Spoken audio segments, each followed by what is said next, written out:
vemos la vida como un punto A a punto B. Y siempre creemos que el punto B es la meta. Lo interesante de la vida es que ni es punto A a punto B, son puntos así, es un desmadre. A veces puedes regresar, irte más atrás de donde empezaste. Y lo interesante, perdón, la meta, valga la redundancia, no es la meta. Lo padre es ese viaje, ese periplo, esa cosa rara.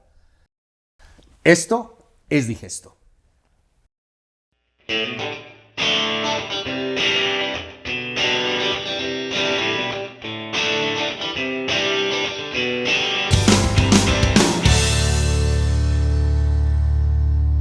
Hola, qué gusto que nos acompañen en esta segunda temporada de Digesto, donde vamos a traer a nuevas personalidades, vamos a hacer un contenido un poco diferente, unas dinámicas distintas a lo que veníamos haciendo, pero trayendo la misma historia inspiradora de nuestros invitados. Soy Jorge de la Cabada, estoy con Adrián Arellano Regino y hoy tenemos a un invitado muy especial que admiramos muchísimo, su trayectoria, pues en todo el tema, incluso un poco de lo que hacemos nosotros es bastante interesante. Estamos con Luis Cárdenas. Luis, bienvenido. Jorge, muchas gracias. Adrián, muchísimas gracias. No, qué generoso. Un honor estar aquí con ustedes. En Digesto, además. Exacto. No, ya vimos, ya cuando inició este clip, ya vieron que ya me bajó la chamba, ya no soy no, yo no, que dice nada. Esto es Digesto. O sea, pero estoy feliz en digesto, no indigesto. Es totalmente distinto. Eso va a Yo ser, diría que pues, pusieran cacahuates o algo. No, no es cierto. No, un honor estar aquí. Buen comentario. Yo creo que deberíamos tener ahí botana producción. para la producción. Ya para Eso la es su siguiente. chamba. Producción. Exactamente. No, pues Luis, qué gusto tenerte de verdad aquí con No, nosotros. hombre, Estoy seguro que vamos a aprender mucho de tu para trayectoria, nada. de todo lo que has hecho. Y pues Adrián, te paso la palabra para que empieces aquí a sacar las palabras. Las preguntas incómodas. No, Dale, de verdad, dale, muchísimas gracias, brother. De verdad, creo que No, hombre. tú sabes que te admiro y te quiero demasiado en lo personal. Entonces es un gusto tenerte acá. Es mutuo. Y fíjate, yo creo que voy a empezar un poco como vago en la pregunta y de ahí vamos empezando a desmembrar tu historia, que me parece bastante interesante. Cómo es que de abogado llegaste a uno de los referentes en tema de comunicación, de noticias en la radio Sí. que estás el día de hoy. Entonces, si yo te preguntara el día de hoy quién es y quién fue Luis Cárdenas en su infancia, ¿qué me podrías decir? ¿Quién fue Luis Cárdenas en su infancia? Órale. Es buena pregunta, profunda además. Muy vaga, pero yo creo que puedes Güey, darnos o sea, muchas cosas. Vas a hacer que me ponga a chillar aquí, esto va a valer madre. No mames. Es O lo sea, que la intención. claro, o sea, de Es la eso queremos. intención, es la intención. Pues mira, a mí de chiquito de entrada me decían Tolliz. ¿Tolliz? ¿Por qué diablos me decían Tolliz? Porque no podía yo pronunciar José Luis. Ok. Yo tenía broncas para hablar. Ajá. Y ahora cállame. Sí, Pero yo exacto. tenía broncas para hablar. Entonces, en vez de decir José Luis, decía Tolliz. Me llamo José Luis, pero bueno, Luis me gusta mucho más, ¿no? Como mi papá, como mi abuelo, ¿no? Y bueno, pues era una infancia llena de mucho amor, de mucho apego de pronto al papá, a la mamá, pero también al mismo tiempo de un chavito bien raro, porque yo siempre fui bien raro. Me gustaba mucho jugar con los muñecos de acción. Ajá. Y hacía historias con estos muñecos de acción. Y me gustaba mucho hacer cosas como si fuera una película. Mi papá tenía una cámara de 8 milímetros. Eran las primeras Handycam de Sony, de 8 milímetros. Y cuando tendría como 10 años, empecé a grabar cosas con esa cámara. Y entonces mi papá era muy curioso porque también le gustaba mucho, él fue músico. Sí, lo que te iba a preguntar, él fue otra cosa diferente. Él fue músico, toda mi familia paterna es de músicos. Y bueno, a él le gustaba jugar con la cámara y hacer fotografías con otra cámara de fotos, pero con la de video me enseñó algo bien interesante, que tú podías poner la cámara a la altura de mis juguetes y entonces parecía como si fueran reales, ¿no? Y entonces me ponía a hacer cosas ahí bien locas con eso. Era fan de los pinches cazafantasma, no, Okay. O sea, los adoraba. Y me ponía a hacer como mis mini películas todas raras, extrañas de un niño de 10 años en mi infancia. Y luego, con esa misma cámara, mi papá me alentaba mucho y salíamos y grabábamos porque vivíamos en una calle en Querétaro en donde chocaban frecuentemente, porque no había un tope. Entonces salíamos y grabábamos los choques, porque él quería utilizar eso también luego para pedirle al gobierno que pusiera topes. Sí. Pero yo me ponía a preguntarle a la gente, así, oiga, ¿por qué chocó? ¿Y qué pasó? Como... O sea, como tus un 10 reportero. años salías a entrevistar gente. Sí, es muy chistoso porque la neta me gustaba mucho, o sea, o sea, ¿extrovertido eras o solo para ir a preguntar? Es que era extrovertido porque al mismo tiempo todos, de niños, queremos tener la aceptación de papá y mamá. Uh-huh. O sea, gran parte de los traumas que tenemos en la adultez son basados en si superaste o no superaste este trauma de aceptación de papá y mamá y luego de aceptación sobre ti mismo.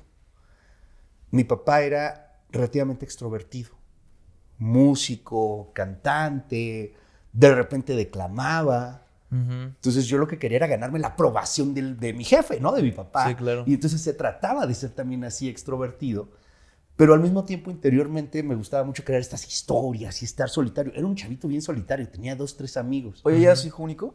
No, tengo todavía, es mi hermana, menor por 5 años. Cuando nació, pues fue muy chistoso porque me hicieron regalarle un juguete que después le robé.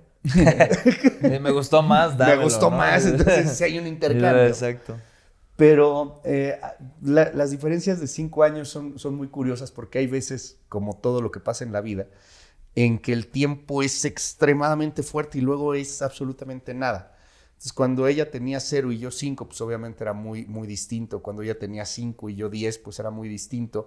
Pero ya cuando yo tenía 20 y ella 15, ya no era tan distinto, ¿no? Ya empezaba a tener cierto tema. Uh-huh. Y entonces de niños jugábamos, pues mucho con esta diferencia tan marcada de la edad. Que insisto, no es mucho, pero en la infancia es mucho. Claro. Entonces, por ejemplo, ella era protagonista de muchas de las películas. ¿Qué hacías? Ajá. Les digo que me gustaban los cazafantasmas. Ella era pegajoso. Okay. Yo lo ponía como pegajoso. Y tú, entonces, tú vas a estar ahí, sí, te vas a empezar a mover. O sea, era otro de tus personajes. Era otro del personaje, sí. O sea, porque era ella y yo, pero grabándome medio entre que mal y los juguetes, ¿no? Y ya, entonces era muy divertido. Jugábamos mucho. Fue una infancia llena de juegos, de curiosidades. No fui un niño que jugara tanto en la calle, aunque se podía jugar, no tenía tantos amigos de la calle. ¿Qué es lo que te iba a decir? Era un México tal vez... Pues, no, bien distinto. Exactamente, o sea... Ya no vivía en Querétaro. Exacto. Todavía más seguro. Todavía más seguro, sí. Era muy independiente también ese asunto. Mi mamá me mandaba solito a la calle y a la escuela en 3º o 4º de primaria. Okay. Que estaba, a 10 minutos caminando, ¿no? Pero pues no había bronca. Sí, pero había esa libertad de poder salir. No pasaba nada. Sin bronca. Sí, sin problema. Sí, entonces pues fue una infancia divertida. Una infancia de mucho aprendizaje. Y luego ya llegando a la adolescencia o a lo mejor ya prepa, empezando a tener que decidir esto, ¿qué voy a estudiar? O sea, todo pintaba que te ibas a ir al periodismo directo, ¿no? Fíjate que no, O no sé si pensaste en algún momento ser músico, siguiendo los pasos de la familia, ¿no? Como que pensé muchas cosas. Cuando yo iba éramos una familia de clase media, viene una crisis, la crisis del 94, le pega muy cañón a mi familia, y entonces yo iba en una escuela particular, no guau, pero pues era una escuela particular, termina la primaria y me voy a una secundaria pública. Mi primaria era de puros hombres, la secundaria ya era mixta, entonces descubro al sexo femenino. Wow, ¿qué es esto? O sea, no, y a los 12 años, ¿no? Pues te imaginarás, ¿no? Yo padrísimo, ¿no? Y en un momento en donde no había cultura woke, o sea, no era todo políticamente correcto, o sea, estaba no era totalmente diferente. Sí, no era otra cosa. Y con esto nos cancelan el programa. Esto fue Digesto. Esto era Digesto. Pero, o sea, era una cosa maravillosa. Y Y luego duro un año ahí y me pasan a una secundaria otra vez católica. No es porque mis papás fueran muy católicos, es que ellos querían darme mejor una educación un poco más privada. Pero digamos que era católica de bajo recurso. Era católica, no la guau, sino de muy bajo recurso. Ajá. Yo iba en la tarde y de haber pasado un año en una escuela mixta, paso ahora a los Otra otros 2 de vez. secundaria con puros hombres y además algunos parecían del reclusorio. Cabrón. O sea, Sí. no, sí estaba así cañón. Te iban a pedir Sí, el cambio, ¿no? yo dije, Guárdame ya esto, valió ¿no? queso, Está- ¿no? Y ahí empiezo a tener esta obsesión rara por las compus, por la computadora. Empezaban las primeras computadoras realmente con Windows, era el Windows 95, creo que en ese entonces, y podías empezar a hacer muchas cosas con la computadora. Mi papá me mete a una escuela de computación y me empiezo a obsesionar, pero cañón. Ujú. Cuando estoy en la prepa, termino esta carrerita técnica, programador analista de computadoras, y para que me dieran el título técnico, yo ya estaba, insisto, en la prepa, ya tendría como 16, 17 años, tenía que hacer un servicio social.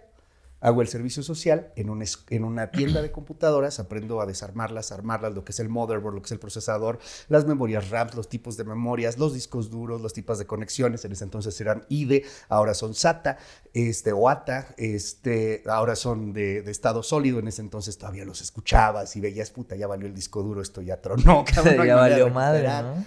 Y me empiezo a clavar muy cañón en ese tema, empiezo a aprender redes, cosas muy interesantes y a vender discos piratas. Vendía discos piratas, software. O sea, ¿qué hacías? ¿Los quemabas y los vendías o qué? Sí, Los ¿no? vendía el dueño de la tienda donde yo estaba, Ok. pero a mí me mandaba a venderlos, ¿no? Ok. Como era menor de edad, Será abogados saben ustedes, esto ya prescribió. No pasaba lo chequé nada, antes, exactamente, dije, o sea. mi madre, lo puedo decir, esto ya prescribió, pero sí eran de los primeros que vendían ese software pirata, ¿no? Y me empiezo a clavar bien cañón en ese tema. Y pasa esta maldición curiosa, en donde a los 17 años, pues tengo lana. No frego de lana, Pero no como empiezas a profesionista. Pero es que cuando pesos. no recibes nada y empiezas a recibir algo, tu primer trabajo, sientes que eres millonario. Pero es que además, digamos que recibía buena lana, Ah, no para tu edad. súper lana, porque vendía discos piratas Ajá. y sabía arreglar computadoras. Sí, A los 17 años. Sí, sí, ya. Entonces tenía clientes Tú así. dijiste de aquí para el mundo. Ah, Hice una tienda, ¿Neta? una tienda de computadoras. Se llamaba PC Juárez Yard, porque además Juárez Yard era una página de hackers y de piratería. Lo que después fue Pirate Day y todas esas cosas. Entonces era Juárez Yard. Entonces hago mi empresita, PC Juárez Yard. Y ahí arreglaba compus, hacía muchas cosas. Todo esto en Querétaro Armaba, todavía. todo en Querétaro, todo en Querétaro. Ok. Todo fue Y en ahí Querétaro. ya estabas legalmente constituido, inscrito en el RFC y todo, ¿no? Sí, güey. Pues claro, sí, sí, porque no. es lo que hace un abogado. Yo facturaba.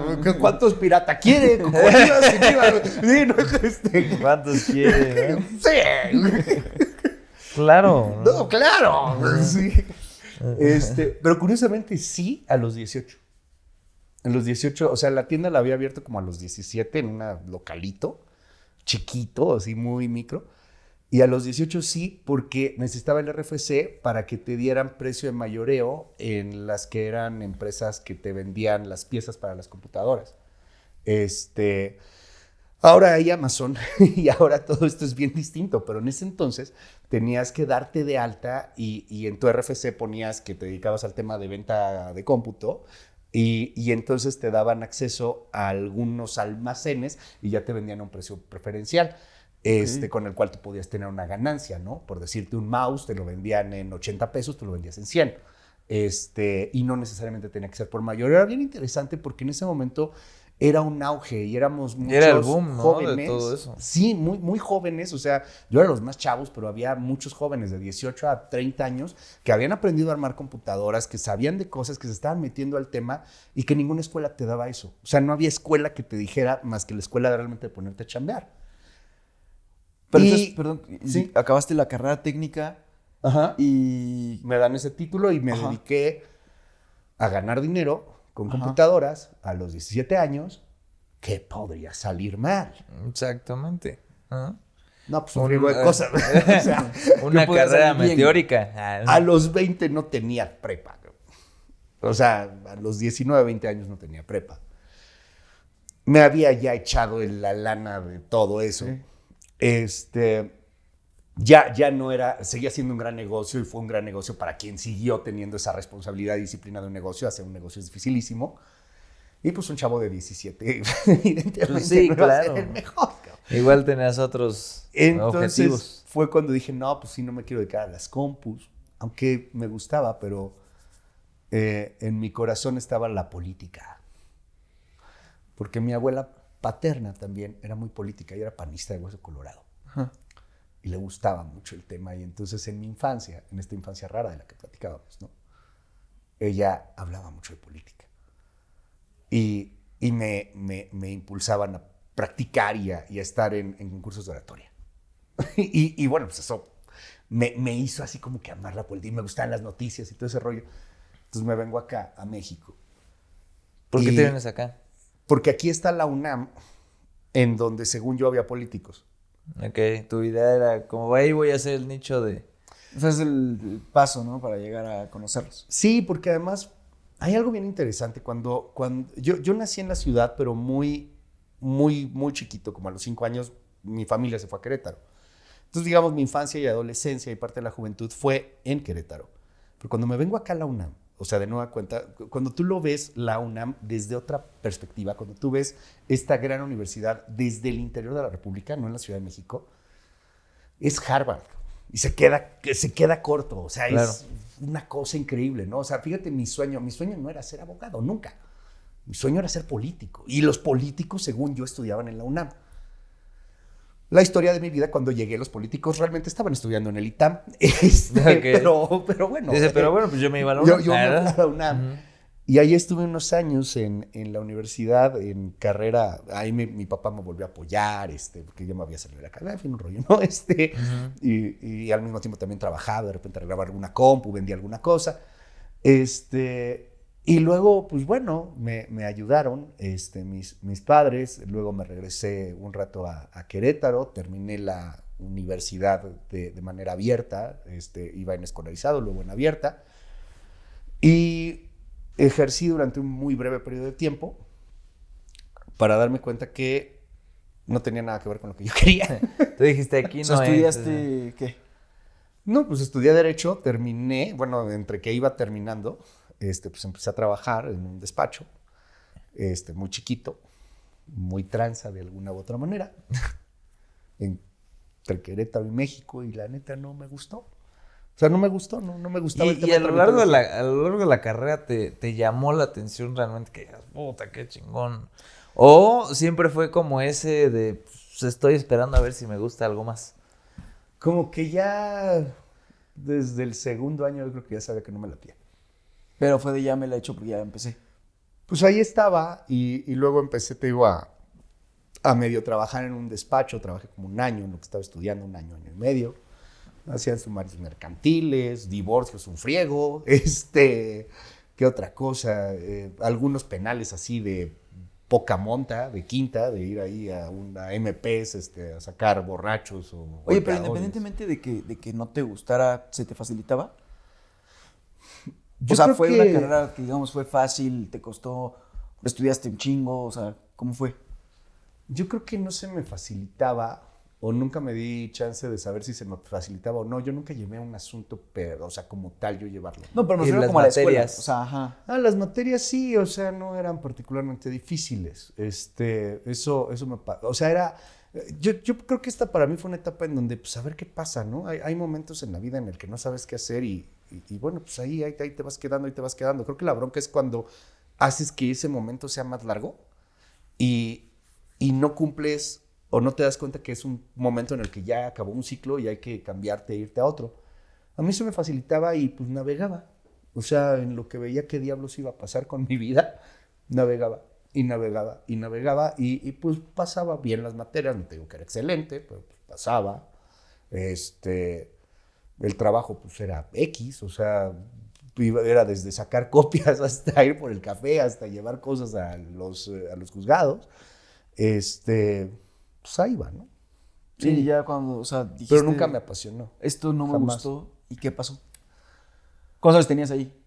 yo creo que ya como unos 23, 24 años, porque me aventaba muy rápido los temas. Por ejemplo, cuando me di cuenta que no tenía prepa y que ya le había dado en la torre una parte, que no me arrepiento, creo que aprendí más de lo que... Es lo que te iba a preguntar, o sea, ahora que lo ves a lo lejos, pues al final del día es un tiempo que tal vez pudiese verse desde fuera, así como, pues chin, lo pudiste haber aprovechado para algo más, pero... No, hombre, pero... ¿Te arrepientes de eso? No, para nada. No, haber echado a perder una empresa, ganar ese dinero tan joven, o sea, está padre. O sea, una empresa, un negocito, ¿no? O sea, cuando uno ve tu trayectoria y lo que haces hoy en día, como que todo va relacionado, ¿no? O sea, como que todo se fue, a lo mejor, por ejemplo, dices la oratoria, pues hoy en día con los medios, todo esto tienes que hablar, tienes que saber hablar. El tema de redes, pues bueno, de computadoras y todo, al final de cuentas eso te llevó a las redes, que fue lo que te hizo dar este gran salto.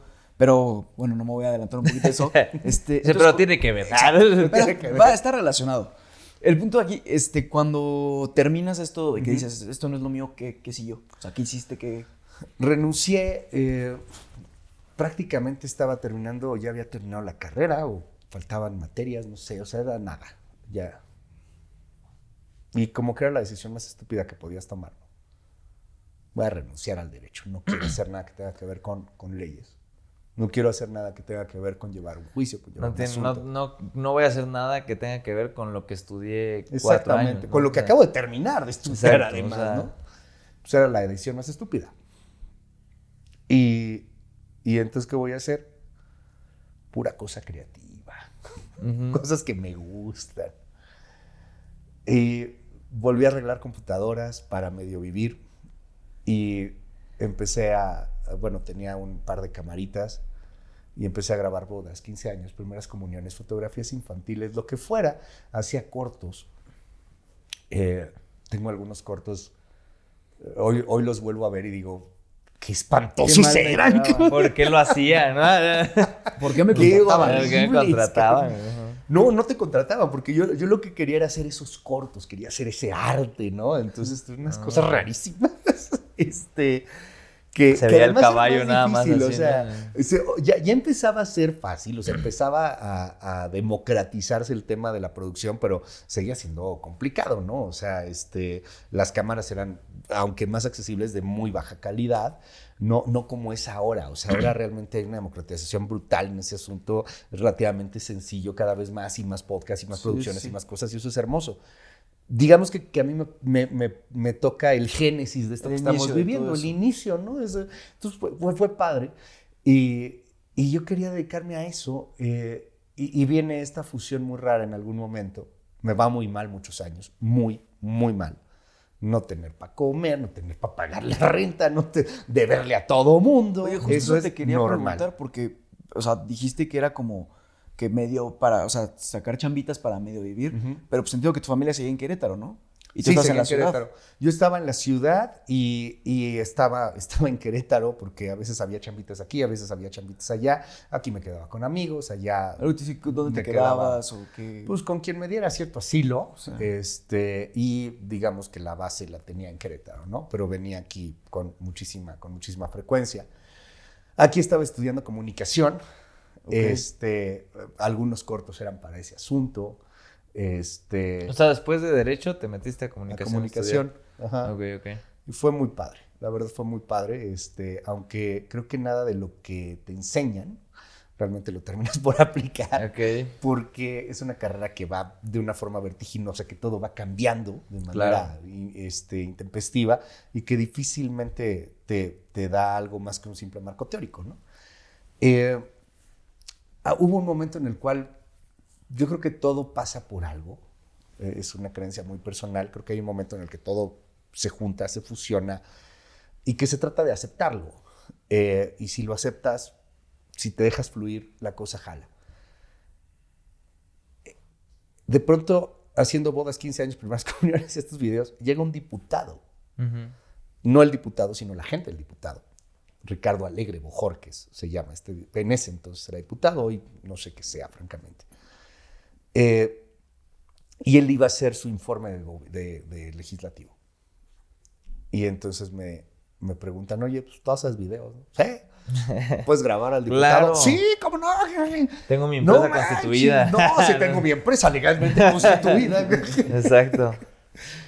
Y le grabo su informe, pero además le produzco muchas cosas y me da chance de diseñarle su imagen, su folleto que diseñamos en CorelDRAW, me acuerdo, porque no sabía usar PageMaker ni cosas por el estilo. Entonces en CorelDRAW y con ahí algunas cosas de Photoshop le diseño sus folletos y la imagen y todo lo de Ricardo Alegre.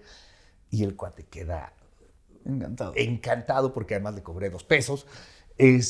Y entonces me recomienda otro y me recomienda otro y empiezo a crecer en algo que además me súper encantaba. Y empiezo a tener más equipo y empiezo a tener ahora sí un poco más de luces y empiezo a tener cositas. ¿Y eso tú lo hacías solo? Sí, bueno, sí. O sea, ya después supongo que... Un equipo de repente un poco de... Hoy es mucho más común, ¿no? Pero en ese entonces tenía ya de pronto a un diseñador que me ayudaba un poquito, Editor siempre me gustó a mí editar. A la fecha me gusta mucho editar. No tengo tiempo de hacerlo, pero sí me gusta mucho. Las ideas, etcétera. Y después tenía ahí alguien que me ayudaba. No, y es que editar es padre. Yo cuando estoy editando todo esto de Digesto, que me tomo años. Sí, seguro. Me queda bien, me queda bien. Allá atrás sí, claro. Sí. No, pero oye, retomando un poquito porque me llama mucho la atención esa parte, pues, ¿cómo es este salto? ¿Cómo lo sientes tú digo, ahorita lo cuentas y pues es risa y todo, ¿no? Pues no tenía para comer o no tenía... Pero realmente, ¿cómo fue esa etapa? O sea, me quiero meter un poquito en esa etapa porque, pues, o sea, ¿cómo es ese...? O sea, literal, a lo mejor, pues, no sé, los cuates quieren ir por una cerveza, no tengo para una cerveza, o deja tú los cuates, te quiero... Sí. Un quiero taco, comer, cabrón. O sea, sí. ¿No? Un taco. O sea, ¿cómo es esa etapa? Porque sí, siento que es algo que a mucha gente le pasa. Que iba saliendo de una boda, de haber grabado una boda. Las bodas yo las cobraba en lo que hoy serían como $500. O sea, nada. Me pagabas $500, yo iba y te grababa con mi camarita la boda y te la editaba y te la daba en el DVD. Porque pues más o menos eso estábamos los que sobrevivíamos de esto. Sí. Sobrevivíamos, no vivíamos de esto. Y estaban los grandes fotógrafos para las familias súper ricas que podían pagarlo, ¿no? O sea, nosotros íbamos a bodas, pues francamente muy humildes. Yo no comía en esa boda, casi siempre te dan de comer o algo, pero en esa boda no comí. Terminó la boda y entonces voy saliendo y voy oliendo un puesto de tacos y me pongo a llorar de frustración. Tenía dinero para los tacos porque todavía no me pagaban la boda. Sí, y no traía, según yo traía $20, ¿no? Entonces de repente, puta, ya no los traigo. Tengo hambre. Y era relativamente normal.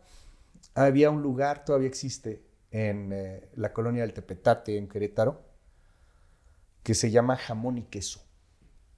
En Jamón y Queso te vendían el queso a granel y el jamón a granel y todo a granel. Y había que ver si comprabas jamón o comprabas queso. Cuánto ibas a comprar de cada cosa. Iba todos los martes, me acuerdo, temprano, a hacer el mandado, el supercito. Y te ibas acostumbrando a eso también de alguna forma. Te hacías tu quesadilla, te hacías tu carnita de repente, que eran carnes así como de pronto de retazo. A veces te iba un poco mejor porque te habían pagado 2, 3 bodas, entonces ya había jamón, había queso y además tortilla de harina y además otras cosas. Se sentía padre. De ahí yo me acuerdo muy bien más o menos por qué fecha, porque debió haber sido por 2006, 2007, por ahí. Porque yo era López Obradorista además. Y no por el asunto de admirar al peje, sino porque sientes esta frustración de la carencia. Yo en lo particular no tenía este odio que hoy por desgracia es exacerbado, de querer quitarte lo que tú tienes, ¿no? Pero en ese entonces lo que era el movimiento de López Obrador aglutinaba a mucha gente que estaba muy mal económicamente porque compartías esa carencia. Y ese tema de decir, es que deberíamos de sacar más lana. Y es cierto, deberíamos sacar más lana. Ese asunto de la pobreza laboral, todo ese tema yo recuerdo haberlo vivido muy bien, grabando bodas, 15 años, porque además las bodas, insisto, pues eran bodas muy humildes, muy pobres, por eso te podían contratar, ¿no? O sea, porque te pagaban sí, claro, por eso te decían, sí. Y todo este asunto te generaba mucha frustración, porque no es que fueras un huevón, No, le estabas taloneando, estabas trabajando bien cabrón. Tú tenías ahí el Premiere y tenías la compu y veías cómo le hacías para editar y traías tus cassettes que los grababas una y otra y otra y otra y otra vez porque pues, salía caro comprar el nuevo. Estabas dándole. Y entonces había un sentimiento de... Y ese sentimiento sigue hoy día en el país. Es que no es justo, cabrón. O sea, sí le trabajo y le trabajo honestamente. ¿Por qué me va tan mal? Ya después vas creciendo, vas viendo que hay muchísimos elementos y que la respuesta es extremadamente compleja. Pero el sentimiento está claro. Cuando pasas todo esto de, obviamente, en el sentido de carencias y que te empieza tal vez como un golpe de suerte, o tal vez como algo que tenía que ser, no sé si crees en el destino, la coincidencia, la suerte, ¿cuál es tu perspectiva de lo que estaba pasando? O sea, dices, puta, aquí me tengo que pegar, me voy a ir para allá, me voy a ir para acá, que fluyan las cosas y que salga como tenga que ser. Porque creo que eres muy así, eres muy de, pues ya, Vamos a ver qué pasa. Exactamente. Mira, lo que pasa es que, o sea, fue esta etapa de mucha carencia, o sea, carencia fea, pues fue al principio, ¿no? Cuando recién me dije, güey, o sea, la fregada, el derecho y todo esto, me voy a dedicar a hacer bodas y a hacer todo este rollo y... Que además de alguna manera creo que tampoco, o sea, suena así un poco melodramático, pero también sé que tenía esta opción de regresar en cualquier momento. El tema es que era muy necio y no regresaba, ¿no? Y además pues, sí, tú o sea, tenías la podía ventaja que tenías un conocimiento en tema de computadoras, todo, tenías también podía una hacer carrera de muchas derecho. Cosas. Podía Y la hacer verdad, muchas cosas. Y perdón que lo digas, qué huevos, o sea, porque es una decisión muy difícil de tomar. Es que era esa O sea, madre de, o sea, a ver, yo quiero hacer esta madre, o sea, yo quiero estar atrás de una cámara, o quiero hacer estas cosas, me encantaban. Eso fue la primera parte, fue dura, duró algunos años, luego fue mejorando. ¿Con tu familia nunca tuviste un tema de decirles, es que o sea, 5 años tirados a la basura? Me dejaron de hablar, o sea, y me dejaron de hablar un rato. Sí. Okay. Un rato es unos años, varios años. Muchos años. Varios años, sí, varios años, porque pues eres una vergüenza, ¿qué es eso? ¿Por qué vives así? Hippie, ¿no? Al final de cuentas, según yo. Demasiada droga, ¿no? Y te juro que lo más raro es que ahí no me drogaban. Exacto. Todavía no. Ni había para eso, cierto, nunca lo he hecho. Exacto, no había ni... Después fue evolucionando el tema, o sea, ya no estaba tan mal. Y hubo un punto muy padre en el cual todo empezó a fusionarse por lo del diputado y luego que esto y luego que otro contratito y empiezas a crecer económicamente. Y no te estoy diciendo que es súper guau, pero empiezas a crecer. O sea, ya llevaba un rato trabajando, ya llevaba un rato en este asunto. Y un día, por simple hobby, a mí me gustaba mucho el tema, bueno, me gusta mucho el tema de hablar y de todo. Entonces, pues me hice un mini estudio porque quería probar una green screen. Ese era el tema, o sea, la neta quería probar una green screen. Y entre mi hobby de probar la green screen y que tenía coraje por algo que había pasado con Calderón y que todo un buen de cosas, me grabé un videíto y lo subí a YouTube en donde le mentaba yo la madre a Calderón, ¿no? y ese videíto se hizo medio viral en ese entonces, te estoy hablando ahí como 2010. Era por un tema de Villas de Salvarcar, lo que pasó con estos estudiantes. Y luego grabé otro, y luego grabé otro, y grabé otro, y grabé otro, y era un asunto de... Primero de hobby, luego ya de una responsabilidad un poquito más fuerte porque te empezaba a ver gente. No había así o no tenía este código o esta super capa de periodista que algunos se ponen que hay unos colegas que son más pinches divas que saludos, güey. No, yo decía, a ver, estoy grabando algo como ciudadano y empezaba a reportar cosas del México Rojo, de lo del narco en ese entonces. Y lo empezaba a hacer amando lo que hacía. O sea, me gustaba hacer los videos para los políticos. Te soy franco, me gustaba hacer las bodas. Con todo y todo me gustaba hacer las bodas, me gustaba hacer las tomas, me gustaba ver alguna foto, me gustaba luego musicalizarlas y ponerles efectos. Todo eso me gustaba. O sea, disfrutabas lo que disfrutaba. Haciendo. Pero lo que nunca había disfrutado en ese momento era grabar esos videos. Y empecé a meterles más cosas y lo hacías realmente porque te gustaba, no sabías claro. Hacia dónde iba, ¿no? No te daba nada de dinero, ¿no? Lo hacía en los tiempos libres. Sí, no es lo que hoy en día muchos buscan. Sí, no, de ser influencer y esas cosas. De alguna otra manera sí creo que soy de los primeros que por desgracia el canal está baneado, nunca le di el mantenimiento adecuado, pero pues a final de cuentas soy de los abuelitos de estos cabrones, del Wherever Tomorrow, de Chumel, de muchos de esos güeyes. Pues yo empecé antes que ellos, o sea, la neta, y ellos lo saben además. Oye, Sí, ahí ellos lo saben. recuerdo que dijiste algo de que habías empezado a estudiar comunicación.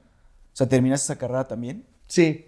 Que yo en algún momento te hubiera dicho, pues, ¿cómo chingos relacionas comunicación con derecho? Y hoy en día con lo que hacemos... Sí, bueno, pues vean. Exacto. Exactamente. O sea, encuentro la relación más tremenda que puede existir en eso. O sea, como que yo en algún momento no lo hubiera pensado y pues hoy en día... Ujú. Y entonces acabaste comunicación, empezaste a hacer este tipo de videos, Sí. como en 2010. Como en 2010 empiezo a hacer esto, se llamó Noticias Digital. A la fecha tengo el dominio todavía, noticiasdigital.net. Y bueno, pues empezamos a hacer eso y jaló muy bien, jaló muy padre. Y de pronto estos videos los vieron pues personas aquí en México y me invitaron a trabajar a MBS.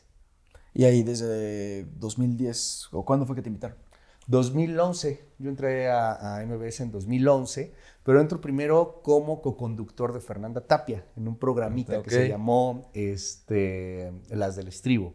Salía de 7 a 9 de la noche. Yo era el patiño de Fernanda. Y se supone que yo era la parte seria, pero Fernanda se encargó de enseñarme a alburear. Porque me albureaba a mí. Exactamente, ¿no? Y luego me dieron el programa de la tarde, de 1 a 3 de la tarde, casi sin experiencia de nada. Pero pues fue aventarnos al ruedo, empezar a ver qué hacíamos en una comunicación disruptiva. Y luego, después de varios años, pues terminé aquí en la primera de MBS Noticias. Oye, ¿y tú nunca habías conducido un programa? Digo, tenías tus noticias. Tenía mis noticias de YouTube. Pero Que así eso de- te da ciertas tablas. ¿no? Claro, claro. Y más también la oratoria, pues es algo que te da muchas tablas, pero no tenías como experiencia conduciendo algo. No, nunca. ¿Qué sentiste el primer día que te paraste ahí en el estudio? O sea, si este es tu primer programa, No, pues me hice pipí. Sí. O sea, no, me cagué, güey. No, no mames. No, a ver, era impresionante, pero obviamente que no te avientan así, condúcelo todo. O sea, al principio fueron algunos meses, porque la verdad fue un crecimiento muy rápido, con Fernanda de entender cuál era la dinámica de radio, cuál era la dinámica de los productores, cuál era la dinámica del lenguaje mismo de todo este asunto. Y eso se va aprendiendo de manera muy rápida si lo amas. claro. Porque cuando estás en tu elemento, o sea, de verdad todo empieza a fluir, todo empieza a conectarse, todo empieza a cobrar un sentido. Yo escuchaba y que escucho a la fecha muchísimo radio, muchísimos podcasts, y de Ahora pronto puedes ya escuchar produciendo, Digesto, ¿no? Ya Por puedes supuesto, Digesto es el número 1 en mi lista de Spotify. ¿Qué fue lo que escuchaste? Digesto y Peso Pluma. Qué cabrón. Sí. Güey, o sea, Está bien, está bien, está bien. pero bueno, lo fui aprendiendo muy rápido. Y la primera vez que conduje mi programa fue un programa que me dieron en la noche para que lo echara a perder. No lo escuchaba nadie. Y así es esto. Cualquiera que se pueden poner más ahora, que insisto, todo es políticamente correcto, todo el mundo cree tener la razón. Esto, los medios de comunicación, como el derecho, como la vida misma, se aprende viviéndolo. Se aprende haciéndolo. Digo, ustedes son abogados, ¿no? Y regándola. O sea, a ver, pues echando a perder se aprende este asunto. Y la primera vez que estuve en mi programa sí fue impactante, ¿no? Es mi show, solamente es mi show, es mi hora, tardísimo en la noche, pero de todas maneras está en un programa de radio y es importante. Y ahí fuimos, experimentando, porque al final de cuentas, pues de eso se trata esto, de experimentar, de no tenerle miedo a lo nuevo. Todo cambia. Y ahí, o sea, en el momento en el que, o hoy en día, o sea, Luis consolidado con ese programa que tienes, con la importancia que tienes en temas Que de ahora ya no difusión. es de la noche, ahora es de 6 a 10 de la mañana. De Exacto. 6 a 10 de la mañana. De lunes a viernes. La MBS. primera emisión. O sea, estelar. Cuando tienes eso, ¿cómo volteas y ves a ese güey que iba saliendo de una boda llorando porque no tenían para un taco? O sea, claro que le dices valió la pena, pero ¿qué sientes? O sea... Trato de no olvidarme de él, pero a veces pues todos pecamos de estupideces. Y ha habido veces en que a mí se me ha subido y es una idiotez. Afortunadamente la vida me ha metido el madrazo de tirarme del banquito y de meterme el madrazo y decir, mira qué bueno, y yo de aprenderlo, ¿no? porque vemos la vida como un punto A, punto B. Y siempre creemos que el punto B es la meta. Lo interesante de la vida es que ni es punto A, punto B, son puntos así, es un desmadre. A veces puedes regresar, irte más atrás de donde empezaste. Y lo interesante, perdón, la meta, valga la redundancia, no es la meta. Lo padre es ese viaje, ese periplo, esa cosa rara. Ese chavo que estaba llorando por unos tacos de frustración, tenía hambre. Y el momento en el que se jode tu vida es cuando dejas de tener hambre. No hambre de los tacos, hambre de lo que sea.